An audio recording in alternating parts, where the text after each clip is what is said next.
ఒకటిపల్లి లూలు మాల్లో Lulu యుఐసి fight night 2 boxing పోటీలు జరుగుతున్నాయి. తొలి రోజు ఫేస్ ఆఫ్ పోటీలు జరగగా రెండో రోజు కిక్ బాక్సింగ్, మూడో రోజు మొవతాయ్ పోటీలు నిర్వహిస్తున్నారు. దేశం నలుమూల నుండి 36 మంది బాక్సర్లు పాల్గొంటున్నారు. 6 రెఫరీలుగా వ్యవహరిస్తున్నారు.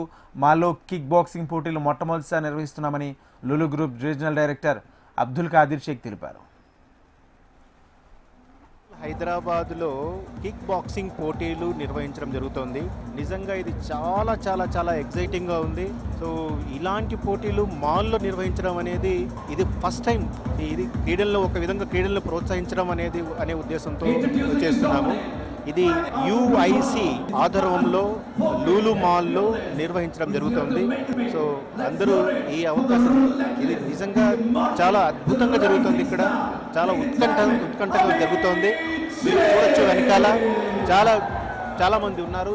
చాలా బాక్సర్స్ దేశం నలుమూలల నుంచి వచ్చి ఈ బాక్సింగ్ పోటీల్లో పాల్గొంటున్నారు. సో ఇదొక చక్కటి అవకాశం. అందరూ ఈ అవకాశాన్ని వినియోగించుకోవాలని కోరుకుంటున్నాను.